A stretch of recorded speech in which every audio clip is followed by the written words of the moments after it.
On y va.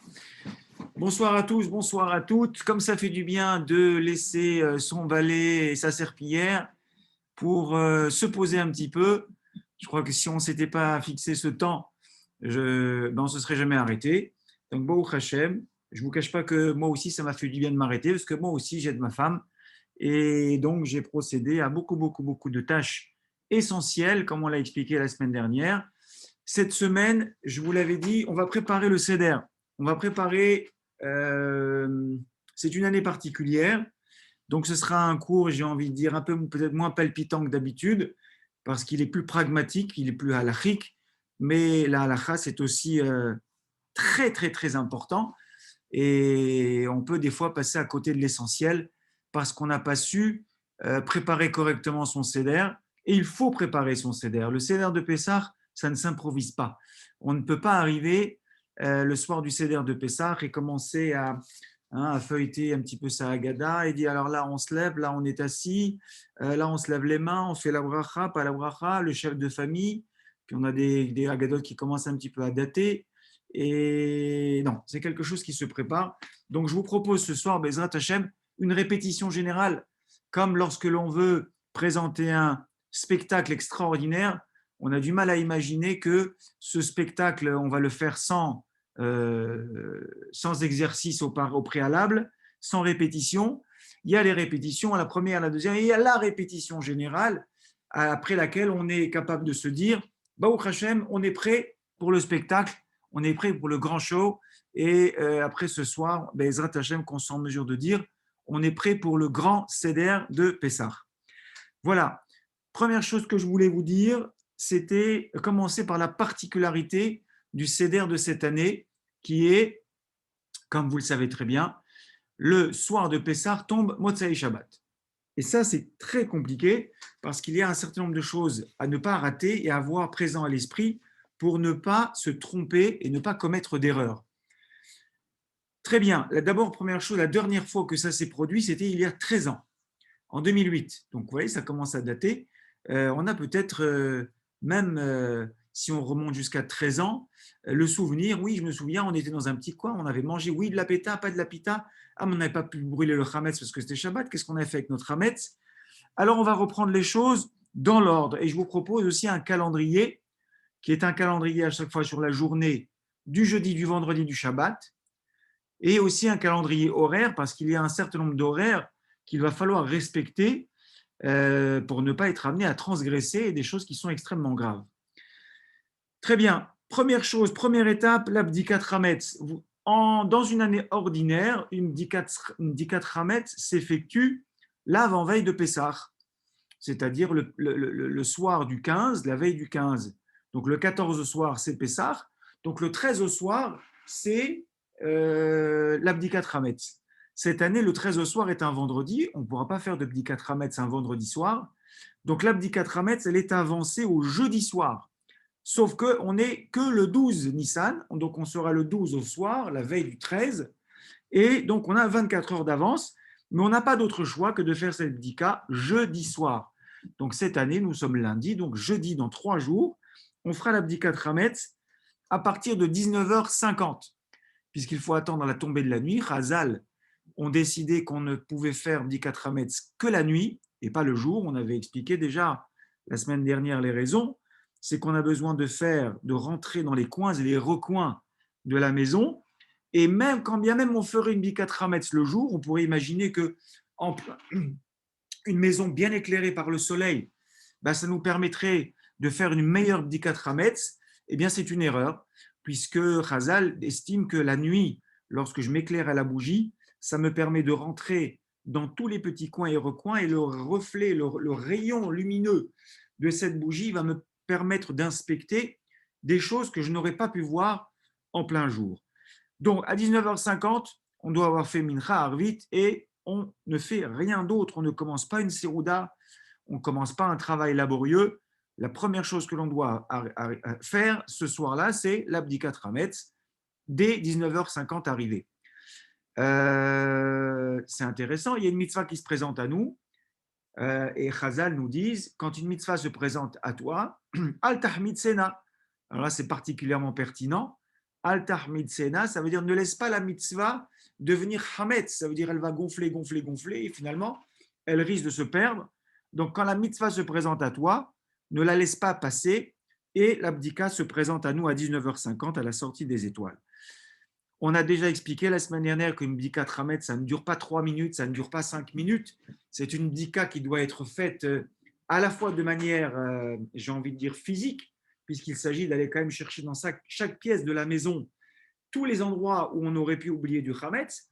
Mais on l'a dit la semaine dernière avec le Kavayachar, c'est aussi une bdika spirituelle, puisque c'est une bdika intérieure et on doit chercher tout chametz qui pourrait être encore en nous, puisqu'on s'apprête à rentrer dans cette fête merveilleuse qu'est Pessah. Une fois qu'on a terminé cette bdika chametz, je rappelle rapidement, la bdika doit être faite dans tous les endroits où on a stocké du chametz. Un endroit dans lequel on n'a pas stocké du chametz toute l'année, je prends un exemple, moi j'ai une cave, je ne stocke que des meubles, des chaises, et en aucun cas je ne stocke de la nourriture à l'intérieur. Donc, je n'ai pas besoin, le soir de l'abdika Hametz, de descendre dans la cave, faire l'abdika à l'intérieur. Si je suis sûr que cette année, je n'ai jamais entreposé du Hametz, il n'y a aucune raison d'y mettre, d'aller faire l'abdika. Donc, on vérifie bien sûr sa maison, on vérifie aussi son bureau, son casier à la synagogue, puisque ce sont des choses qui nous appartiennent, et aussi, surtout, on vérifie ça ou ses voitures, toutes les choses que l'on va utiliser à Pessah, dans lesquelles on aurait entreposé du Hametz, nécessitent que l'on fasse une Bdikat Hametz, donc cette année, jeudi soir. Une fois qu'on a terminé toute la Bdika, on fait ce qu'on appelle le Bitoul, c'est-à-dire on va annuler le Hametz, parce qu'on doit à ce moment dire, il y a peut-être du Hametz que je n'ai pas vu, et il faut que ce Hametz que je n'ai pas vu soit considéré comme de la poussière. C'est important que le bitoul soit dit dans une langue que l'on comprend. Si je ne comprends pas l'araméen, kol hamira de ika birshuti, de hazité ou de la hazité, de be'arte ou de la be'arte, bon, pour certains qui ont un peu étudié la Gemara, certainement que ça leur parle, mais la plupart des personnes, ils ne comprennent rien à cette formule, et ce n'est pas une formule magique qui permet de faire disparaître le hametz, c'est une formule qui permet de dire en son âme et conscience que à l'impossible nul n'est tenu. Si je devais avoir encore quelque part du Hametz, je décide moi qu'il n'est plus du Hametz et qu'il est nul et non avenu et considéré comme poussière. Donc si on ne comprend pas l'araméen, il y a lieu de dire cette formule en français ou dans la langue que l'on comprend. Ensuite, vendredi matin.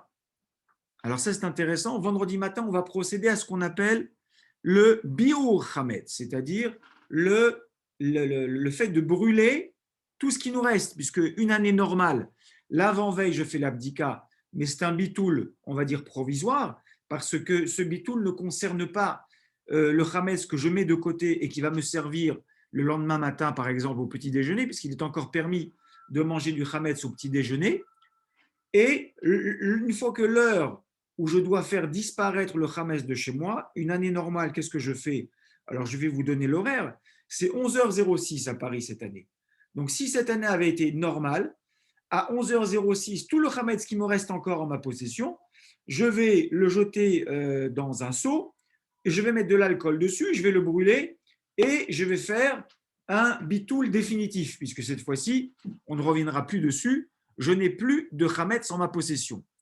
Sauf que cette année, je ne peux pas faire brûler mon chametz et faire un bitoul en sachant que je vais encore garder du chametz, puisque je vais pouvoir continuer à avoir du chametz vendredi, qui n'est pas encore Pessah, Shabbat matin, qui n'est pas encore interdit à la consommation, puisque jusqu'à 9h58 Shabbat, je peux encore consommer du chametz.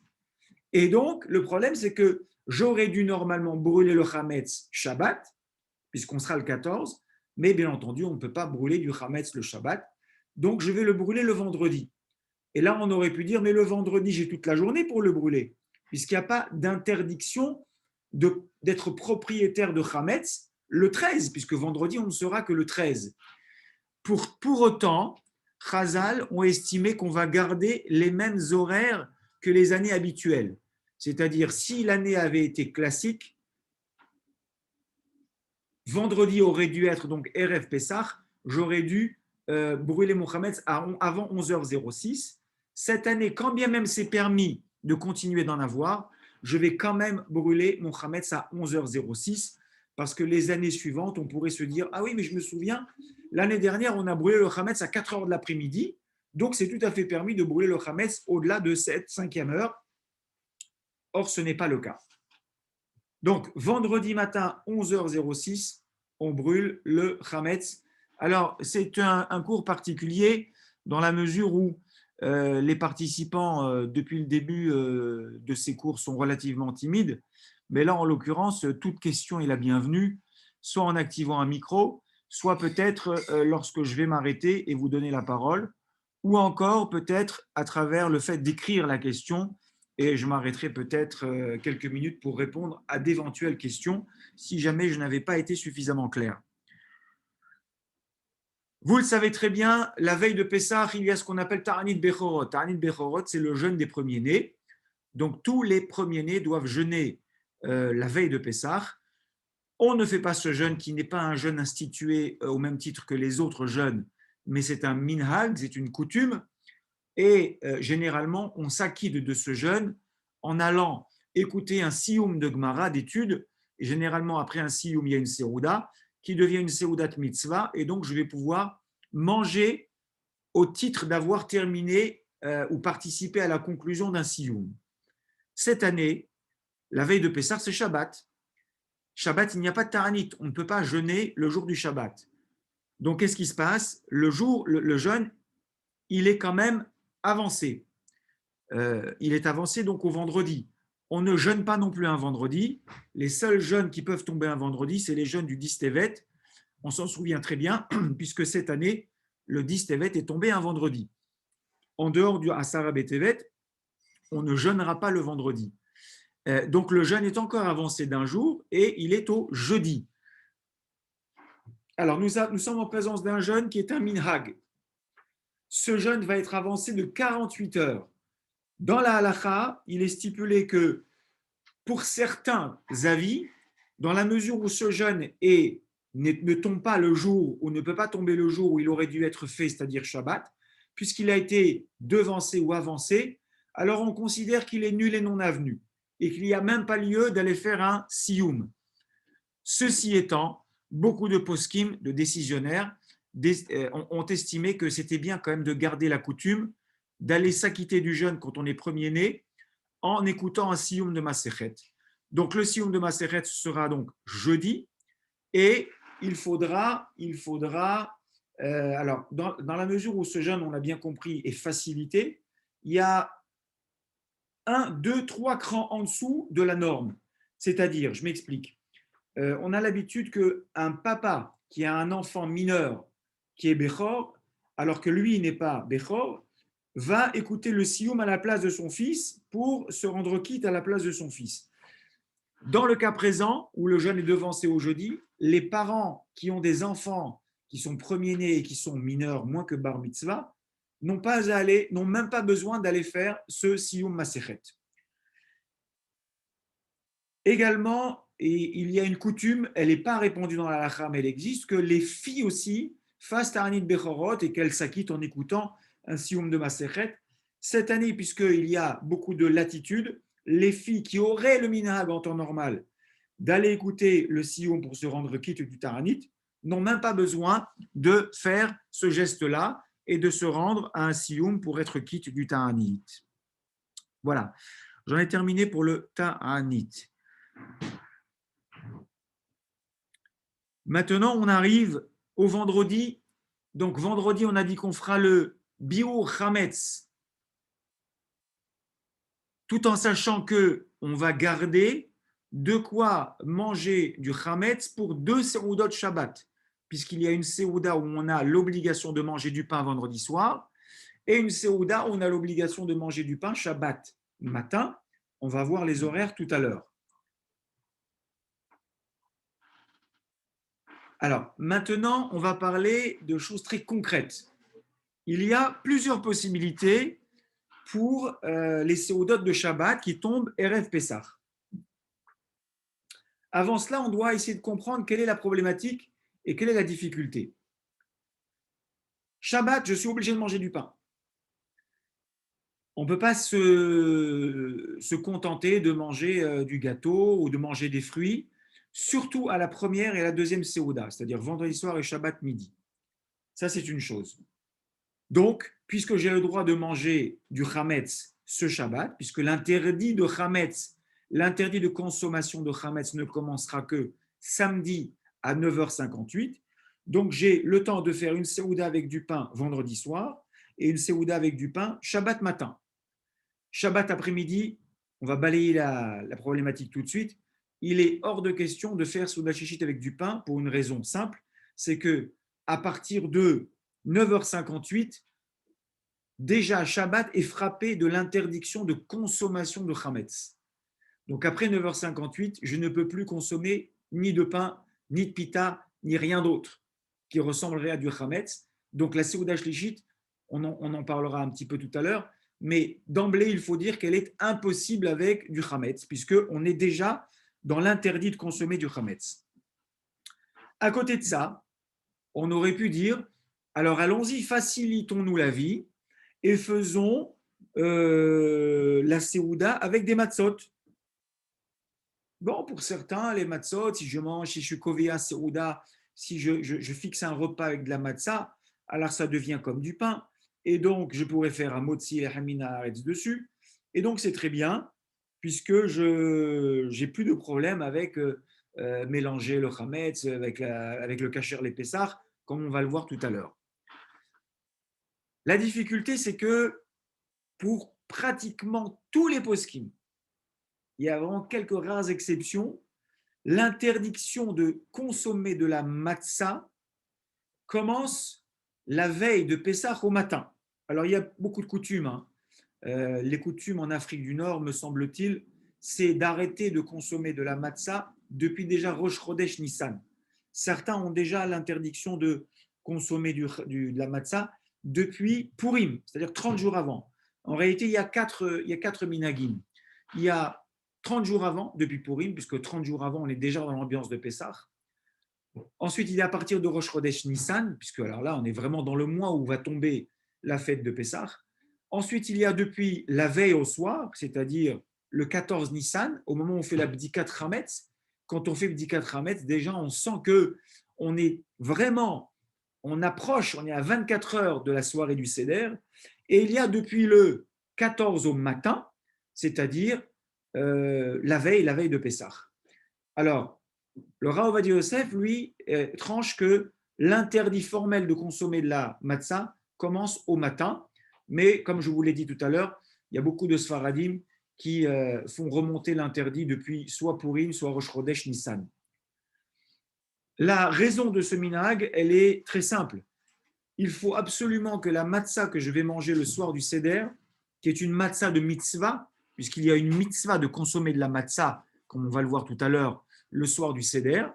Et donc, il faut absolument que cette matzah, elle ait un goût de renouveau. Il faut que j'ai envie de manger cette matzah. Or, si j'en ai consommé 12 heures avant, 24 heures avant ou quelques jours avant, il est clair que cette matzah n'a pas cet avant-goût de voilà, quelque chose de neuf, quelque chose dont j'avais vraiment envie. Et si on en consommait encore quelques heures avant, on pourrait même carrément ne plus avoir envie d'en manger et donc de rater la matzah de mitzvah. Donc ça, c'est la raison. Donc on voit qu'on a un problème. Je dois manger du pain et je ne peux pas manger de matzah. Alors que faire? Il y a plusieurs possibilités. Moi, je vous offre celle que j'ai choisie et que je fais depuis, enfin à chaque fois que Pessah tombe Motzai Shabbat.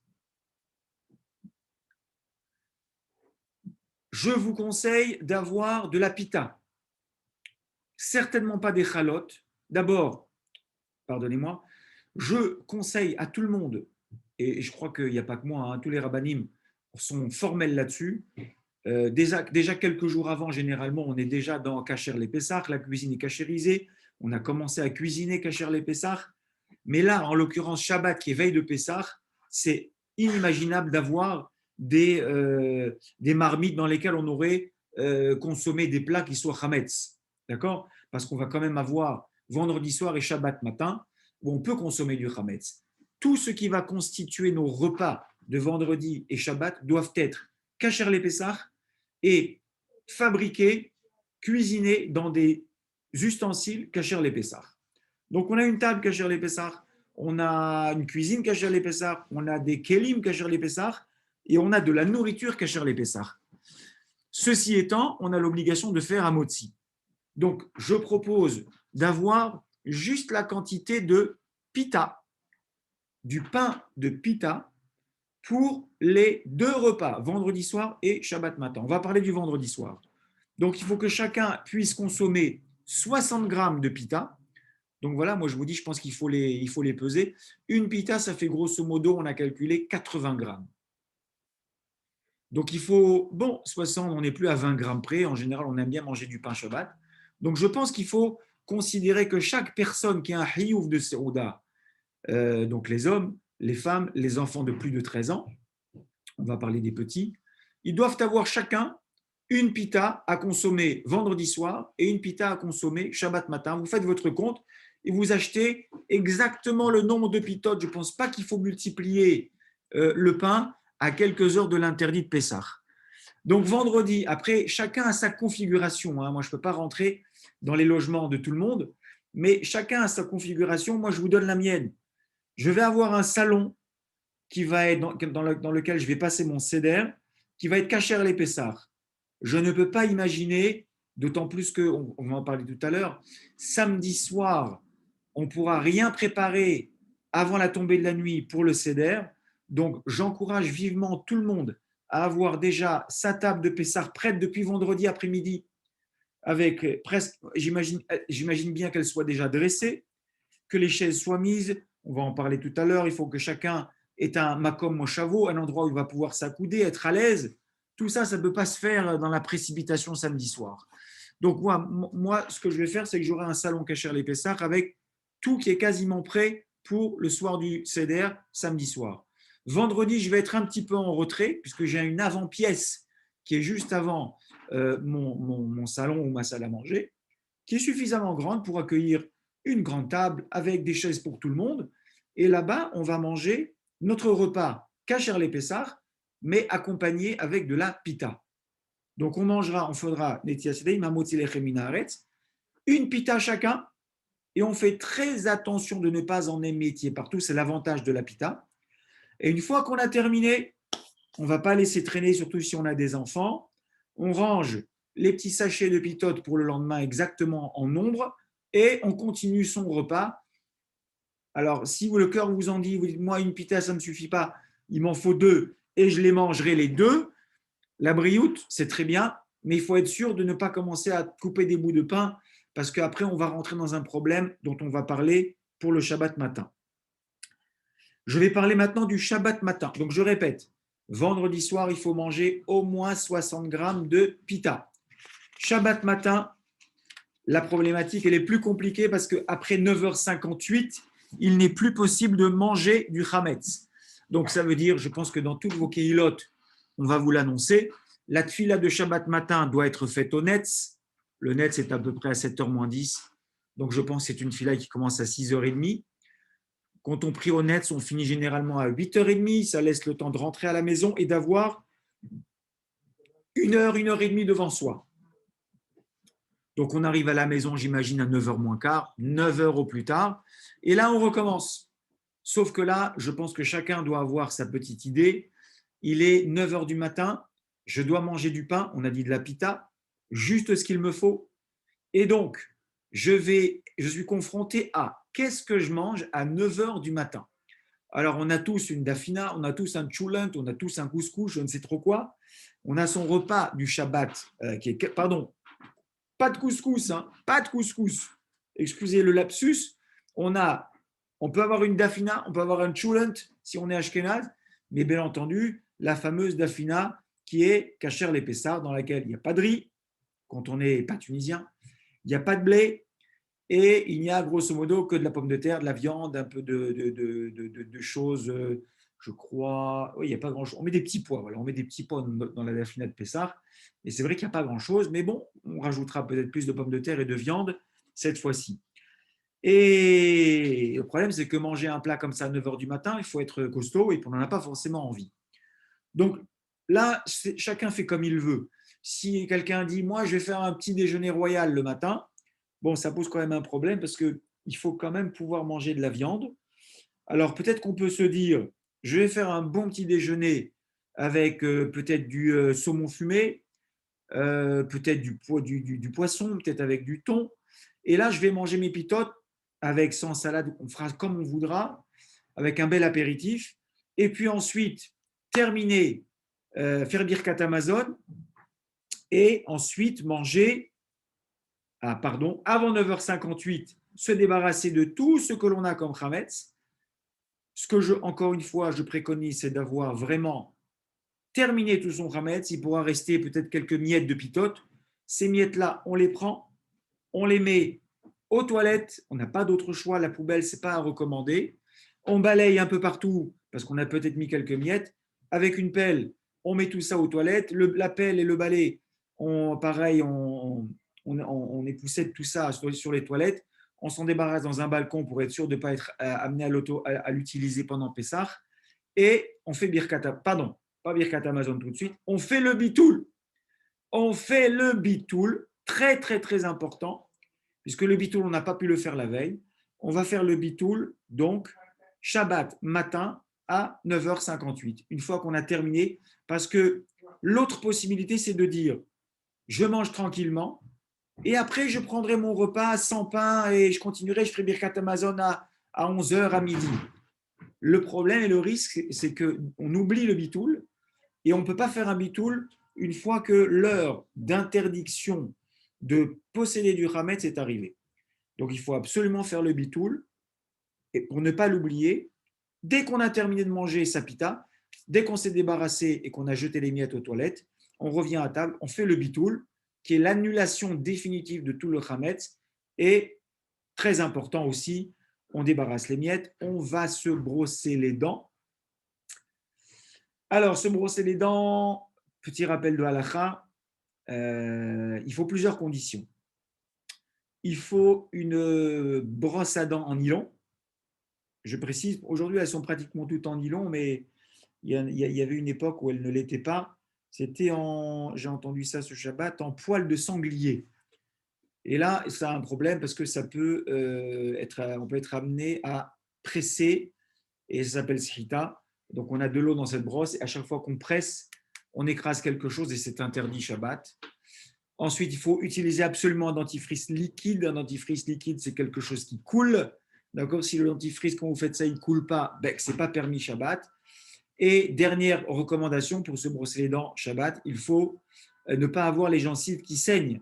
Si on a les gencives qui saignent, ça tout le monde le sait, hein, quand vous brossez les dents, à chaque fois vous voyez du sang, c'est un vrai problème, il faut demander la sheila à un rave, mais il y a peu de chances pour qu'ils vous disent que vous ayez le droit de vous brosser les dents le Shabbat.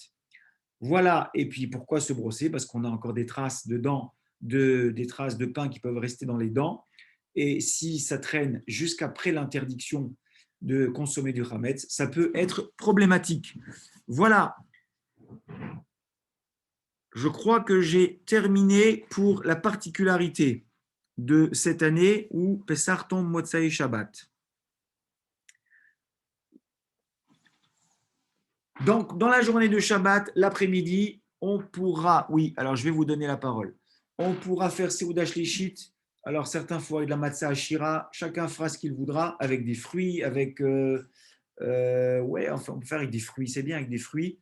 Ceci étant dit, il faut faire attention, il y a une heure à respecter pour ne pas manger après la 9e heure, parce qu'après, on rentre dans un problème je rentre dans Yom Tov ou dans la fête de Pessah alors que je n'ai plus faim, et ça, c'est un problème.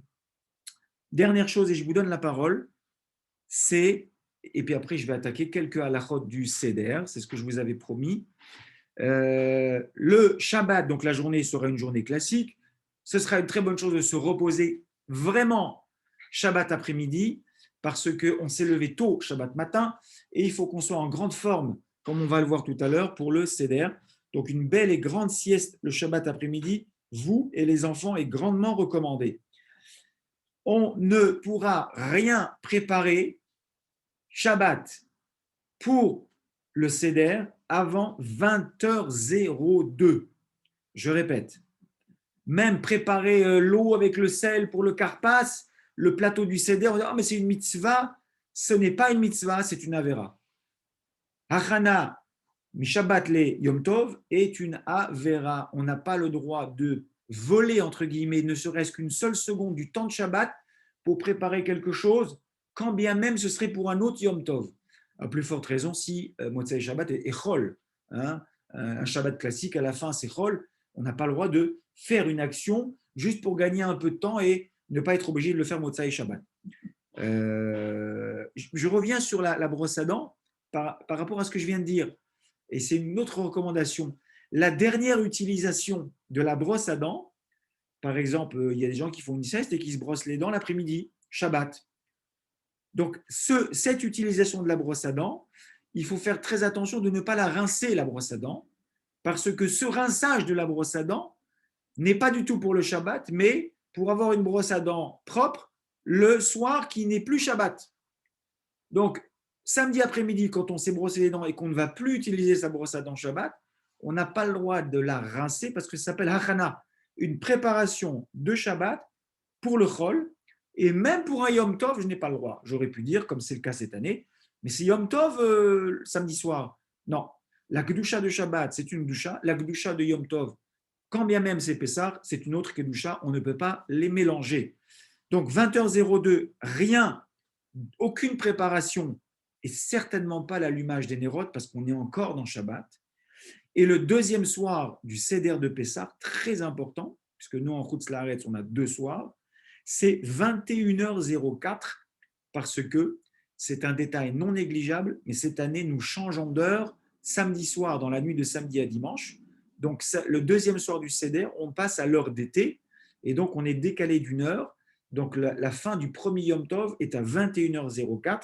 Quand je voudrais préparer dimanche après-midi, préparer quelque chose pour le deuxième soir de Pessah, c'est aussi interdit pour les mêmes raisons de Hachana. Voilà, alors je vais vous laisser peut-être, si vous avez des questions, et si vous n'en avez pas, Madame Bintura ou Monsieur Bintura ont levé la main et je vous écoute.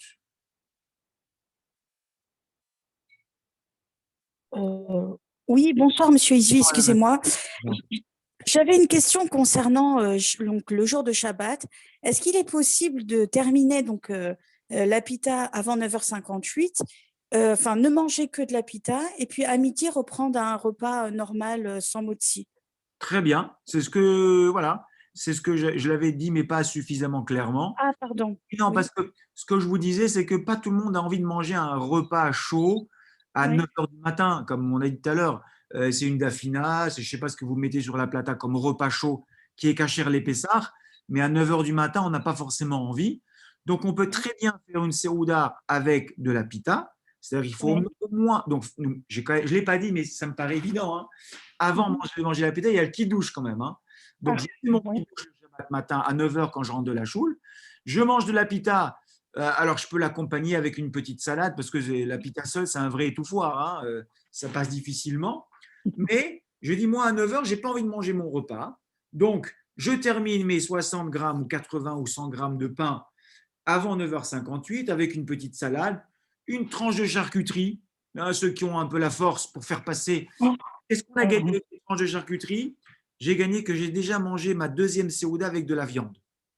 Ah. Déjà, c'est une bonne chose, mais ceux qui n'ont pas la force, je peux très bien comprendre.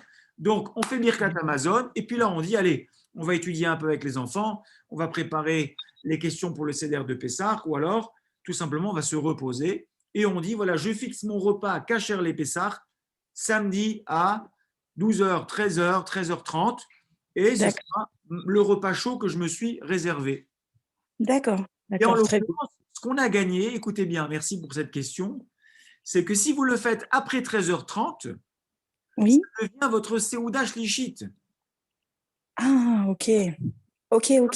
Puisque à 13h, c'est Hatzot Hayom. Si on rajoute 30 minutes, donc on est déjà dans Mincha. Donc, on peut déjà, à partir de 13h30, faire sa Seouda Shlichit.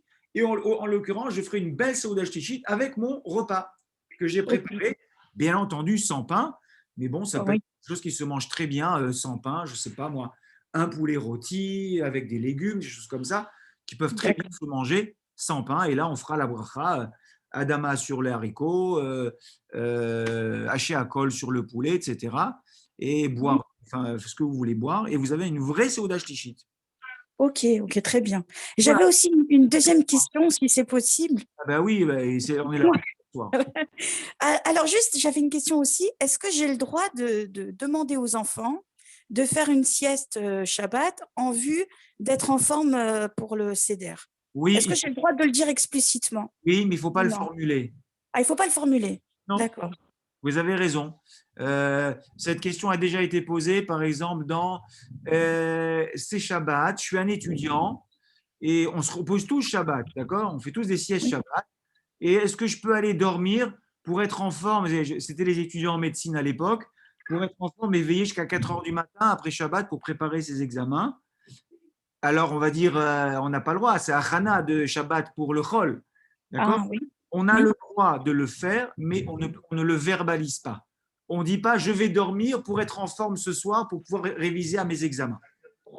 D'accord. Ok. Par contre, cette année, on n'a même pas besoin de le verbaliser. Allez, les enfants, c'est Shabbat, on fait une sieste, ça fait du bien de se reposer. Ok. Ok. Ok. Voilà. Je fais attention. Merci beaucoup. Allez, on va. Alors, je ne sais pas, hein, je pensais qu'on allait aller plus vite que ça. Et j'ai beaucoup, beaucoup, beaucoup de choses à faire et à voir avec vous. On va commencer. Alors, vous avez une agada. Je vous ai demandé de prendre une agada. Donc, on va commencer le Seder de Pessah. Kadesh, première étape. Il y a 15 étapes dans le Seder de Pessah.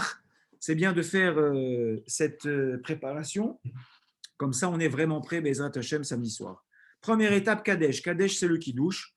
Le Kiddush doit être fait à la tombée de la nuit parce qu'il fait partie des 4 vers.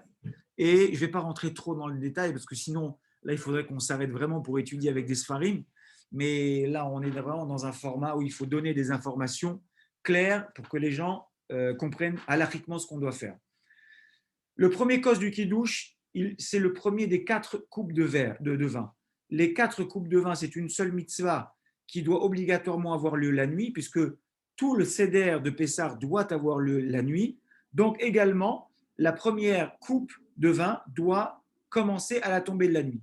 Raison pour laquelle on attend toujours la tombée de la nuit, le soir de Pessah, pour faire le Kiddush.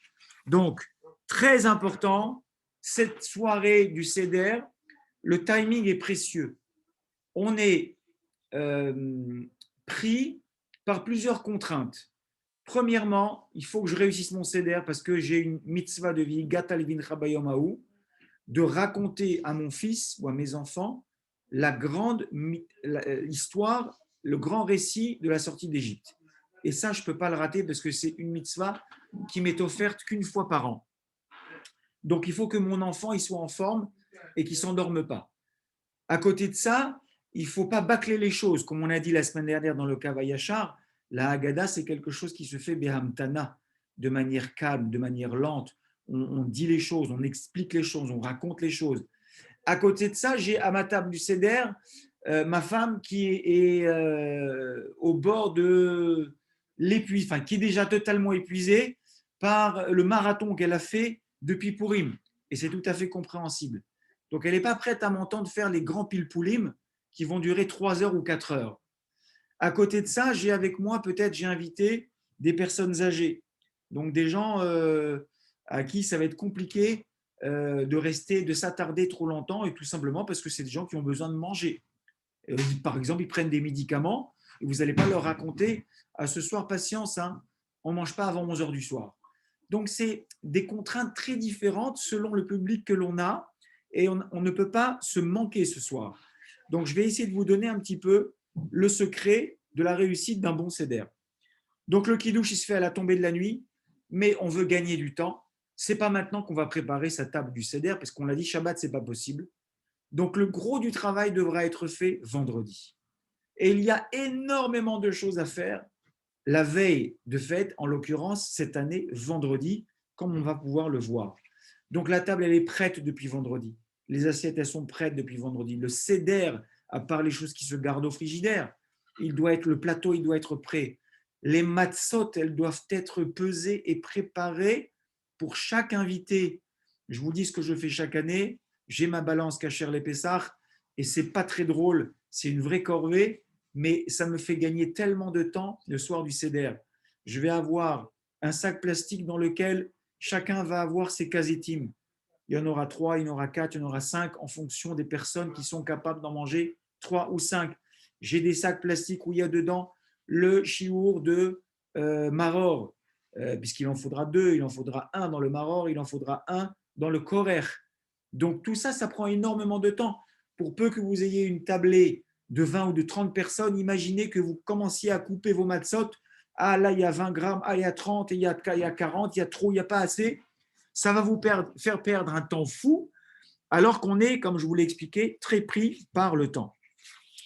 Donc la table, elle doit être prête bien avant, comme ça quand on arrive, tout est parfaitement calé. Je dis aussi une chose importante, il faut absolument préparer à chaque personne un endroit où s'asseoir confortablement. Je vous parle de ma propre expérience, je mets des canapés autour de la table. Il faut que chacun puisse s'accouder, qu'il ait des coussins. On met des coussins partout, on met des canapés partout, on met des fauteuils partout. J'ai même une Havruta qui, une année, avait dégondé ses portes et qui les avait mis sur des pieds bas et il s'était assis sur des coussins et ils avaient fait ça à l'ancienne, un seder à l'ancienne, toute la famille autour de cette table basse et mangeait comme ça sur cette table et faisait un seder. J'avoue que ça doit être quelque chose, mais tout ça pour vous dire que ces choses se préparent, elles ne se décident pas à la dernière minute. Le verre du kidouche, je ne passe pas sur les détails, on n'a pas le temps, vous avez la Haggadah. Il ne faudra pas oublier dans le kidouche de faire la Havdalah, puisque ce sera Motzei Shabbat. Mais si vous suivez votre Haggadah, vous allez trouver ça sans aucun problème. Ensuite, une fois qu'on a fini le kidouche, on boit le vin du kidouche. C'est important de savoir que la quantité de vin, elle est réglementée. Je ne peux pas décider de boire une goutte de vin. Je ne peux pas décider de boire 25 centilitres de vin. Enfin, je peux le décider, mais il faut savoir qu'au total, ça va me faire 1 litre de vin avec beaucoup de matzot. Ça va être compliqué de terminer le seder dans des conditions normales. Donc, idéalement, il est très bien d'avoir des verres qui font 10 centilitres. On les trouve très facilement dans le commerce. Si vous avez un doute, vous avez un calcul très simple. Vous remplissez votre verre, puisque la densité de l'eau, elle est très facile. C'est-à-dire 1 litre d'eau est égal à 1 kilo. Donc, vous prenez votre verre plein, vous faites la tare du verre et vous pesez exactement la quantité d'eau que vous avez. Si vous avez, donc ça fait 10 grammes. 10 grammes, c'est ça, hein, 10 grammes, 100 grammes. Je ne veux pas dire de bêtises. Oui, c'est ça. Oui, 10 grammes. J'ai des profs de physique, donc ils vont me corriger si je me trompe. 10 grammes d'eau était bien égal à 10 centilitres d'eau. Confirmation, Madame Ventura?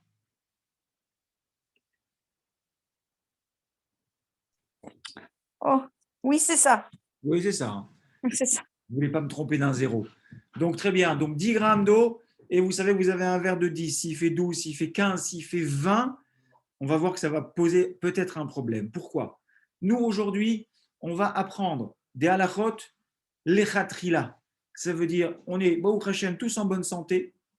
On n'a pas de problème à boire du vin. On n'a pas de problème à manger de la matzah. Si on a des soucis, s'il y a des questions dans ce domaine-là, je pourrais y répondre aussi. Mais on part du principe qu'on est tous en bonne santé et que voilà, boire du vin ne nous rend pas malade et manger de la matzah ne nous rend pas malade non plus. Donc, on veut faire la mitzvah, lechatrila. Ça veut dire, mais si déjà je fais la mitzvah, c'est quoi le meilleur moyen de la faire? Ça, c'est ce que je vais vous donner. Très bien. Donc, il faut, dans l'idéal, boire le verre dans sa totalité. Puisqu'il y a un din, contrairement aux autres kiddushim qu'on fait toute l'année, il y a un din de arba kosot. La mitzvah ne se fait pas simplement sur la quantité que je dois boire, mais elle se fait aussi sur la notion de verre. Je dois boire un verre. Alors, c'est vrai que l'on dit rubo kekulo, c'est-à-dire si déjà je bois la majeure partie du verre, c'est considéré comme tout le verre, mais c'est un bdiavad. ça veut dire l'echatrila, il aurait fallu boire la totalité du verre. Donc, si j'ai des verres de 9 centilitres, 10 centilitres, ça me fait 4 verres, même pas un demi-litre. Maintenant, pour ceux pour qui un demi-litre de vin, effectivement, c'est problématique, là, on va en parler. Il est tout à fait possible de se rendre quitte avec du jus de raisin. Ou alors, c'est ce que font mes filles et ma femme, c'est-à-dire le jus de raisin en général est trop sucré, pas très agréable à boire. On coupe vin, jus de raisin. Donc voilà, idéalement, un verre petit, au moins 10 centilitres. Attention, pas moins. Parce que si on prend moins que 10 centilitres, moins que 8,6, là, on tombe dans ce qui ne s'appelle plus un verre et on est en dessous de la quantité réglementaire pour le kidouche. Et ça aussi, c'est un problème. Ce verre de vin, il faudra le boire BSEVA, c'est-à-dire en étant accoudé. Et si on ne sait pas accouder, écoutez, c'est très important, l'ESEVA, le fait de s'accouder, est obligatoire. Si je ne l'ai pas fait, je dois boire de nouveau un verre. Alors, il faut rester concentré, parce que déjà, on ne veut pas trop en boire. Si on oublie de faire la SEVA et qu'il faut recommencer, à la fin, on va se retrouver à boire 8 verres de vin, et ça ne va pas être très bien. Les femmes doivent aussi s'accouder. La différence entre les hommes et les femmes, c'est que les femmes, si elles ont oublié de s'accouder, b'di avad, elles sont quittes.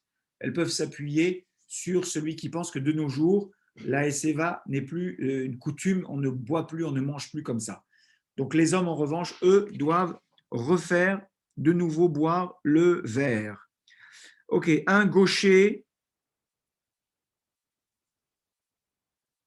s'accoudera quand même du côté gauche parce que ça n'a rien à voir avec le fait d'être gaucher ou droitier. C'est un problème de Shema Yagdim, Kanel et Veshet. Donc c'est un problème de glutition. Et si on s'accoude du côté droit, c'est dangereux. On peut avaler de travers et on peut s'étouffer, Ras Shalom. Très bien. Le chef de famille, c'est une très bonne chose s'il recommande et qu'il rappelle à tout le monde. Alors, il y a un chef d'orchestre le soir du Seder, c'est le papa. C'est sur lui que va reposer la responsabilité et la réussite du Seder, à la fois dans l'animation, parce qu'il y a une animation du Seder, mais aussi dans le respect de la loi, parce que c'est à lui qu'incombe le fait de connaître les halachot, et c'est à lui de dire, attention, il faut s'accouder. Donc, il rappellera avant le kidouche, attention, mesdames et messieurs, le kidouche, une fois qu'on aura fini la bracha, il faudra le boire en étant accoudé. Alors, préférez toujours le vin rouge. Le vin rouge, parce qu'il y a aussi une allusion au sang. Et donc, le soir du Seder de Pessah, c'est vraiment vers la couleur rouge qu'il faut aller. Très bien, bien entendu, on a le droit de prendre du jus de raisin. Maintenant, une halakha importante, quelqu'un qui déteste, ou alors quelqu'un que le vin fait mal, ou alors il déteste le vin, il faut qu'il se force un petit peu. Il faut connaître sa limite. La limite, c'est, je me connais, les médecins m'ont dit, si je bois du vin, je tombe malade, Ras Veshalom. D'accord? Et je risque d'être alité. Lui, bien entendu, qu'il est patour et qu'il doit boire du jus de raisin et certainement pas du vin. Mais quelqu'un pour qui c'est compliqué, il doit s'efforcer d'aller quand même vers le vin plutôt que le jus de raisin. Voilà, je continue à traverser les halachot avec vous. Le chiour, j'en ai passé, j'en ai parlé. Ah, très important. A priori, toujours on est dans de la halacha a priori et non pas a posteriori. Ah, a posteriori, c'est j'ai fait comme ça, est-ce que ça marche? On te dit, bon, c'est pas terrible, mais ça marche. C'est pas ce qu'on recherche. On veut faire un seder kadat vekadin. Donc, a priori, il faut boire au moins le réveillite, c'est-à-dire la quantité. Là, en l'occurrence, nous, on s'est recommandé de boire un verre d'un seul trait. D'accord? C'est-à-dire, je bois, la totalité du verre et je pose mon verre. Si j'ai siroté mon vin, à la fin, j'ai bu tout le verre. On va dire c'est mieux que la majorité, mais il faut savoir qu'on est dans du b'di'avad, c'est-à-dire a posteriori. Ce n'était pas comme ça qu'il fallait faire. Ça marche. On n'est pas obligé de nouveau boire un verre d'un seul trait. Mais la bonne façon de faire, c'est de boire son verre d'un seul trait. Très bien. Il faut demander, avant le kidouche, à tous les gens de la famille d'être attentifs sur le kidouche et il faut annoncer. Le chef de famille dit, je vais vous rendre quitte puisque c'est moi qui fais le kiddush et vous, vous devez vous rendre quitte. Il doit y avoir cette réciprocité. Je vous rends quitte, mais si moi je dis je vous rends quitte et vous, vous pensez à autre chose, vous parlez, vous n'êtes pas quitte du kiddush. Shoméa, car on est, il faut écouter pour être quitte. C'est-à-dire, moi, j'ai la kavana de vous rendre quitte, et vous, vous avez la kavana de vous rendre quitte par ma bracha. Ce n'est qu'à cette condition que je peux faire le kiddush à votre place. Le kiddush chez les Sfaradim se fait debout, et puis, je crois que, oui, une halakha très intéressante, il y a la bracha de Shehianu, le premier soir et le deuxième soir du Seder. Cette bracha de Shehianu, elle se fait pendant le kiddush. Je rappelle aussi que les femmes, quand elles allument les nérotes, pour les Sfaradim, c'est comme ça que le Rav Yosef il est posek, les femmes ne font pas Shehianu sur les nérotes. Elles font la bracha, et c'est tout. Et elles vont compter sur le Shehianu que le mari va faire pour la rendre quitte à elle du Shehianu du Yom Tov. Je répète, on fait Shehianu le premier soir, et le deuxième soir. Puisque le deuxième soir, c'est un jour qui est Safek, peut-être que c'est vraiment le deuxième soir, la fête de Pessah, donc il faut quand même répéter le Shehianu. Ça, c'est une chose. Et quand on fait Shehianu, il faut aussi avoir à l'esprit d'acquitter toutes les mitzvot du Seder. Le maror, la matzah, qui sont des mitzvot qui sont renouvelés chaque année.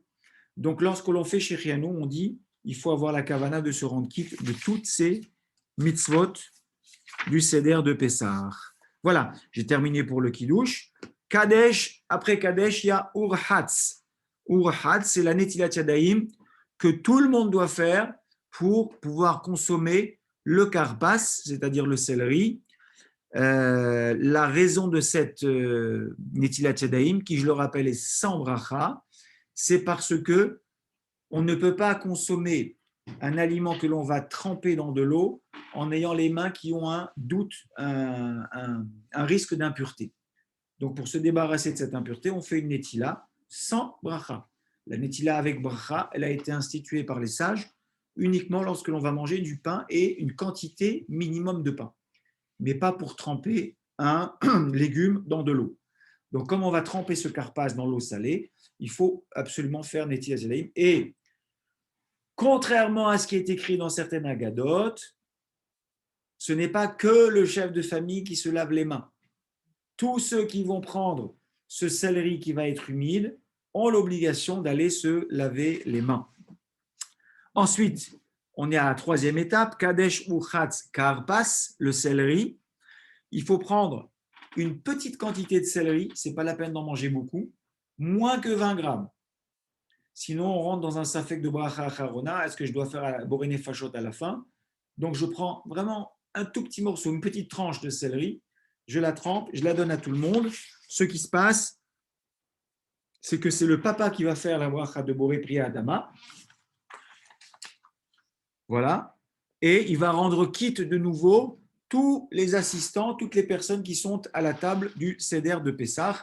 Et en vertu du principe Berovaam, Hadrat Ameler, c'est-à-dire que quand quelqu'un fait une bracha pour tout le monde et tout le monde répond Amen, ça donne plus de gloire au roi. Il faut avoir aussi la kavana lorsqu'on fait Boré Priya Adama de rendre quitte le maror qui lui aussi est Adama, mais dans lequel il y a un safek, est-ce que je dois dire Adama alors que j'ai déjà fait le motzi. Donc, je ne dis pas de bêtises. Oui, motzi matzah, le maror, il est après le motzi. Donc, comme il y a un doute là-bas, pour sortir de ce doute, quand je fais Adama sur le karpas, je pense au maror que je vais dire bien plus tard dans le Seder. Voilà, je suis arrivé. Ah, très important. Le karpas, le céleri trempé dans le sel, ne nécessite pas de heseva. On ne s'accoude pas quand on mange le karpas. Alors, le principe général de la heseva, il est très simple. Tout ce qui me rappelle la liberté, je m'adosse, je m'accoude. Et tout ce qui m'appelle la servitude et l'esclavage, je reste, je ne m'accoude pas. Attendez. Pourquoi il m'a fait ça, lui? Voilà, c'est bon. Je ne m'accoude pas. Et donc, c'est très simple. Donc, on peut faire un test. Les 4 verres de vin, bah, c'est la liberté, la libération, puisqu'ils sont en face des 4 langages de délivrance.